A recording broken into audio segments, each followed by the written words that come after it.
ನಿತ್ಯಾನಂದ ನಗೆಗೊಂದು ನೆಪ ಕಾರ್ಯಕ್ರಮಕ್ಕೆ ಮತ್ತೊಮ್ಮೆ ಸ್ವಾಗತ. ಈ ನಡುವೆ ಪೇಟೆ ಪಟ್ಟಣಗಳಲ್ಲಿ ಗಂಡ ಹೆಂಡತಿ ಇಬ್ಬರು ದುಡಿತಾ ಇರ್ತಾರೆ, ಸರ್ವೇ ಸಾಮಾನ್ಯ ಆಗಿಬಿಟ್ಟಿದೆ. ಆದರೆ ಎಲ್ಲರೂ ಇಬ್ಬರು ಕೂಡ ಒಂದೇ ಕಡೆ ದುಡಿಯುವಂಥ ಪ್ರಸಂಗಗಳು ಕೂಡ ಭಾಳ ಅಪರೂಪ ಆಗಿಬಿಟ್ಟಿದೆ. ಗಂಡ ಇನ್ನೊಂದು ಕಡೆ ಇರ್ತಾನೆ, ಹೆಂಡತಿ ಇನ್ನೊಂದು ಕಡೆ ಇರ್ತಾಳೆ. ಒಂದು ಫ್ಯಾಮಿಲಿಯಲ್ಲಿ ಗಂಡ ಬೇರೆ ಕಡೆ ಕೆಲಸ ಮಾಡ್ತಾ ಇದ್ದ. ಯಾವಾಗಲೂ ಪಾಪ ತಿಂಗಳ ಹಣ ಕಳಿಸುವನು.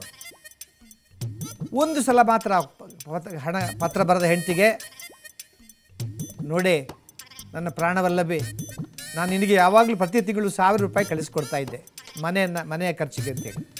ಆದರೆ ಈ ತಿಂಗಳಲ್ಲಿ ಯಾಕೋ ನನಗೆ ಹಣ ಕಳಿಸ್ಲಿಕ್ಕೆ ಆಗ್ತಾ ಇಲ್ಲ. ಆದರೆ ನೀನು ಬೇಸರಿಸಬೇಡ ಚಿನ್ನ, ಈ ಒಂದು ಪತ್ರದ ಜೊತೆ ನಾನು ₹1000 ಕಳಿಸ್ಲಿಕ್ಕೆ ಆಗ್ತಾ ಇಲ್ಲ. ಆದರೆ 1000 ಮುತ್ತುಗಳನ್ನು ಕಳಿಸಿಕೊಡ್ತಾ ಇದ್ದೇನೆ. ಇದೇ 1000 ಮುತ್ತುಗಳನ್ನು ನೀನು ₹1000 ತಿಳ್ಕೊಂಡು ಮನೆಯ ಖರ್ಚನ್ನು ಸಂಭಾಳಿಸಿಕೋ, ಈ ತಿಂಗಳು ಸ್ವಲ್ಪ ಅಡ್ಜಸ್ಟ್ ಮಾಡ್ಕೋ ಅಂತ ಬರೆದ.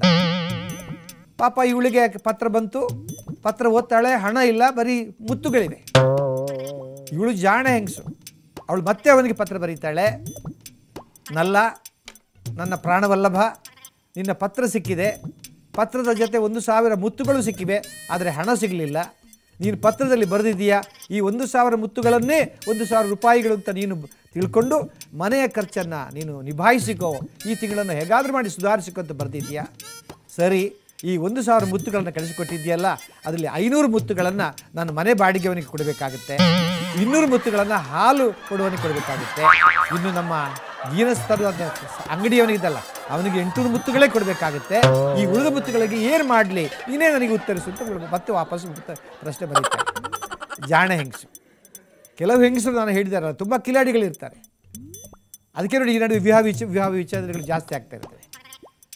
ಒಂದು ಮನೆಯಲ್ಲಿ ಪಾಪ ನ್ಯೂಲಿ ಮ್ಯಾರಿಡ್ ಕಪಲ್, ಹೊಸದಾಗಿ ಮದುವೆ ಆಗಿದೆ, ಇನ್ನೂ ಅನುಭವ ಇಲ್ಲ, ಜೀವನದ ಅನುಭವ ಇಲ್ಲ. ಪಾಪ ಗಂಡ ಹೆಂಡತಿ ಮಾತಾಡಿಕೊಂಡ್ರು.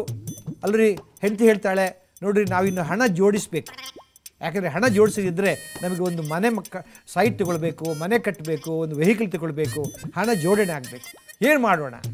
ಗಂಡನಿಗೆ ಏನು ತೋಚಲೇ ಇಲ್ಲ. ಹೆಂಡತಿ ಹೇಳ್ತಾಳೆ, ನೋಡಿರಿ ನಾನೊಂದು ಉಪಾಯ ಹೇಳಿಕೊಡ್ತೇನೆ. ನಾವು ಇನ್ನು ಮುಂದೆ ನಾವು ಏನು ಮಾಡಬೇಕಂದ್ರೆ, ನಿಮಗೆ ನನ್ನನ್ನು ಕಂಡ್ರೆ ಪಂಚಪ್ರಾಣ, ಯಾಕಂದರೆ ಹೊಸದಾಗಿ ಮದುವೆ ಆಗಿದ್ದೀರಿ, ಪಾಪ ನನ್ನನ್ನು ಕಂಡ್ರೆ ಭಾಳ ಪಂಚಪ್ರಾಣ, ನಾನು ಆಗಾಗ ನನಗೆ ಮುತ್ತು ಕೊಡ್ತಾ ಇರ್ತೀರಿ. ಆದರೆ ಇನ್ನು ಮುಂದೆ ನೀವು ಆಗಾಗ ಹಾಗೆ ಮುತ್ತು ಕೊಡೋಂಗಿಲ್ಲ. ನಾನು ಒಂದು ಐಡಿಯಾ ಕೊಡ್ತೇನೆ, ಏನಂದರೆ ಒಂದು ಡಬ್ಬಿ ಇಡ್ತೇನೆ. ಆ ಡಬ್ಬಿಗೆ ನೀವು ಯಾವಾಗ ನನಗೆ ಮುತ್ತು ಕೊಡಬೇಕು ಅಂತಿದ್ದೀರೋ ಆ ಡಬ್ಬಿಗೆ ₹1 ಹಾಕಿ, ಒಂದು ಮುತ್ತಿಗೆ ₹1, ₹1ಗೆ ಒಂದು ಮುತ್ತು, ಇದು ಕಂಡೀಷನ್. ಆಗ ಏನಾಗುತ್ತೆ ಅಂದರೆ, ನಮ್ಮ ಅರಿವಿಲ್ಲದೇನೆ ಹಣ ಹಾಗೇ ಅದು ಅಕ್ಯುಮುಲೇಟ್ ಆಗುತ್ತಾ ಹೋಗುತ್ತೆ, ಒಂದು ದೊಡ್ಡ ಹಣದ ಒಂದು ಗಂಟೆ ಸಿಗುತ್ತೆ ನಮಗೆ. ಆಗ ನಾವು ಬೇಕಾದ ಕೆಲಸ ಮಾಡಿಕೊಳ್ಳಿಕ್ಕೆ ಅನುಕೂಲ ಆಗುತ್ತೆ ಅಂತ ಹೆಂಡತಿ ಗಂಡನಿಗೂ ಸಜೆಷನ್ ಕೊಡ್ತಾರೆ. ಗಂಡ ಒಪ್ಕೊಂಡ, ಒಳ್ಳೆ ಐಡಿಯಾ, ಹೌದು ಕಣ, ಇನ್ನು ಮುಂದೆ ಹಾಗೆ ಮಾಡೋಣ, ಒಂದು ಡಬ್ಬಿ ಇಡೋಣ ಅಂತ ಡಬ್ಬಿ ಇಟ್ಟ ಕೂಡಲೇ ಪಾಪ ಪ್ರತಿನಿತ್ಯ ಯಾವುದಾದ್ರು ಗಂಡನಿಗೆ ಭಾಳ ಆಸೆ ಆಗಿ ಹೆಂಡತಿಗೆ ಒಂದು ಮುತ್ತು ಕೊಡಬೇಕಾದ್ರೆ, ಹೊಸದಾಗಿ ಮದುವೆ ಆಗಿದ್ದಾರೆ, ಮುತ್ತು ಕೊಡಬೇಕಂದ್ರೆ ₹1 ಹಾಕ್ತಾ ಇದ್ದ, ಒಂದು ಮುತ್ತು ಕೊಡ್ತಾರೆ, ₹1 ಹಾಕೋದು, ಒಂದು ಮುತ್ತು ಕೊಡೋದು. ಇದೇ ಒಂದು ಪದ್ಧತಿ ನಡೀತಾ ಇತ್ತು. ಭಾಳ ಸಂತೋಷವಾಗಿ ಹಾಗೆ ನಡೀತಾ ಇತ್ತು. ತುಂಬ ತಿಂಗಳುಗಳು ಕಳೆದ ಮೇಲೆ ಗಂಡಸರಿಗೆ ಒಂದು ಕುತೂಹಲ ಆಯಿತು. ಎಷ್ಟು ಹಣ ಅಕ್ಯುಮುಲೇಟ್ ಆಗಿದೆ, ಎಷ್ಟು ಹಣ ಕೂಡಿದೆ ಅನ್ನೋ ಬಗ್ಗೆ ಅವರಿಗೆ ಒಂದು ಕ್ಯೂರಿಯಾಸಿಟಿ ಬಂದು ಕೂಡಲೇ ಒಂದು ದಿವಸ ಏನು ಮಾಡ್ತಾರೆ, ಡಬ್ಬಿಯನ್ನು ಓಪನ್ ಮಾಡ್ತಾರೆ. ಡಬ್ಬಿಯನ್ನು ಓಪನ್ ಮಾಡಬೇಕಿದ್ರೆ ₹1 ಅಲ್ಲ, ₹5, ₹10 ಎಲ್ಲ ಇದೆ. ಇವರಿಗೆ ಆಶ್ಚರ್ಯ ಆಯಿತು. ಹೆಂಡತಿಯನ್ನು ಕರೆದು ಕೇಳ್ತಾನೆ, ಅಲ್ಲೇ ನಾನು ಯಾವಾಗಲೂ ನಿನಗೆ ಒಂದು ಮುತ್ತು ಕೊಡಬೇಕಿದ್ರೆ ₹1 ಹಾಕ್ತಾ ಇದ್ದೆ, ₹1ಗೆ ಒಂದು ಮುತ್ತು ನಿನ್ನೆ ಲೆಕ್ಕ ಹೇಳಿದ್ಯಾ, ಈಗ ನೋಡಿದ್ರೆ ಇಲ್ಲಿ ₹5, ₹10 ಎಲ್ಲ ಇದೆ, ಇದು ಹೇಗೆ ಬಂತು? ಇವಳು ಕಿಲಾಡಿ ಹೆಂಡತಿ ಹೇಳ್ತಾಳೆ, ಸಾಕು ಸುಮಿಗಿರಿ, ನಿಮ್ಮ ಹಾಗೆ ಎಲ್ಲರೂ ₹1 ಕೊಡ್ತಾರಾ? ಇದು ಒಂದು ಕಿಲಾಡಿ ಅವಸ್ಥೆ. ಇನ್ನೊಬ್ಬಳು ಕಿಲಾಡಿ ಹೆಂಗಸಿದ್ಲು, ಪಾಪ ಹಳ್ಳಿ ಹೆಂಗಸು. ಅವಳಿಗೆ ಆ ಗಂಡ ಹೆಂಡತಿಗೆ ಭಾಳ ವರ್ಷ ಮದುವೆ ಆಗಿತ್ತು, ಆದರೆ ಮಕ್ಕಳಾಗಿರಲಿಲ್ಲ. ಕೊನೆಗಂತೂ ಒಂದು ಮಗು ಆಯಿತು. ಮಗು ಆದಾಗಲೂ ಅವಳನ್ನು ಆಸ್ಪತ್ರೆಗೆ ಅಡ್ಮಿಟ್ ಮಾಡಿದ್ದಾಳೆ, ಅವಳು ಡೆಲಿವರಿ ಮಾಡಿದ್ದಾಳೆ, ಒಂದು ಮಗು ಆಗಿದೆ. ಮಗು ಆದ ಕೂಡಲೇ ಆ ಹೆಂಗಸಿನ ಗಂಡನಿಗೆ ಆಕೆ ಹಳ್ಳಿಯವನಿಗೆ ಒಂದು ಟೆಲಿಗ್ರಾಮ್ ಕೊಡ್ತಾರೆ, ನೋಡಿ ನಿನಗೊಂದು ಮಗು ಆಗಿದೆ, ಬಾ ಅಂತ ನೋಡ್ಕೊಂಡು ಹೇಳಿ ಸುದ್ದಿ ಹೋಗುತ್ತೆ. ಇವನು ಹಳ್ಳಿದ ಓಡಿ ಬಂದು ನೋಡ್ತಾನೆ, ಹೆಂಡತಿ ಹೆತ್ತಿದ್ದಾಳೆ. ಭಾಳ ಖುಷಿಪಟ್ಟು ನೋಡಿದಾನೆ, ಕೊನೆಗಾದರೂ ಹೆತ್ತಿಯಲ್ಲಿ ಏನು ಸಂತೋಷ, ಮನೆಗೊಂದು ಬೆಳಕು ಬಂತು, ಹೆತ್ತಿಯಲ್ಲಿ ಭಾಳ ಖುಷಿಪಟ್ಟಿದ್ದೆ. ಮಗು ಏನು, ಹೆಣ್ಣು ಮಗುವ ಗಂಡು ಮಗು ಅಂತ ಇವು ನೋಡುವಂಥ ಒಂದು ಕುತೂಹಲ ಇವನಿಗೆ ಉಂಟಾಯಿತು. ಅವನು ಏನು ಮಾಡ್ತಾನೆ, ಹೆತ್ತಿಯಲ್ಲಿ ಅಂತ ನೋಡಿಬಿಟ್ಟು ಮಗು ನೋಡ್ತೇನೆ ಅಂತೇಳಿ ಮಗುವನ್ನು ನೋಡ್ತಾನೆ. ನೋಡಿದರೆ ಹೆಣ್ಣು ಮಗು. ಅಷ್ಟೊತ್ತಿಗೆ ಇವನ ಮುಖ ಕಪ್ಪಗಾಯಿತು. ಪಾಪ ಹಳ್ಳಿಯವನು, ಪಾಪ ಈಗಿನ ಕಾಲದಲ್ಲಿ ಗಂಡು ಹೆಣ್ಣು ಎಲ್ಲ ಒಂದೇ, ಆದರೆ ಅವನಿಗೆ ಅದು ಹಿಡಿಸಲಿಲ್ಲ. ಹೆತ್ತಿಯಲ್ಲೇ ಪಾಪಿ ಮುಂಡೆ ಇದೆ, ಒಂದು ಗಂಡು ಮಗು ಹೇಳಬಾರ್ದಿತ್ತೆ, ಅಲ್ಲೇ ಹೆತ್ತಿಯಲ್ಲೇ ಮಗುವಿನ ಎತ್ತಿಬಿಟ್ಟೆ, ಆದರೆ ಗಂಡು ಮಗು ಹೆತ್ತಿಯಲ್ಲೇ ಅಂತ ಒಂದು ಸಲ ಅಂದ. ಇವಳು ಸುಮ್ಮನೆ ಆದ್ಲು. ಅಲ್ಲೇ ಹೆತ್ತಿಯಲ್ಲೇ ಒಂದು ಗಂಡು ಮಗು ಹೆಲ್ಲಿಗೆ ಗಂಟೇನು ಹೋಗ್ತಿತ್ತು ಅಂತ 2 ಸಲ ಅಂದ.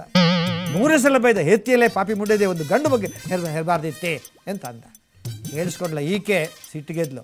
ಸಾಕು ಸುಮ್ಕಿರಿ, ನಿಮ್ಮನ್ನು ನಂಬ್ಕೊಂಡಿದ್ರೆ ಈ ಮಗುನೂ ಆಗ್ತಿರ್ಲಿಲ್ಲ ಅಂತ.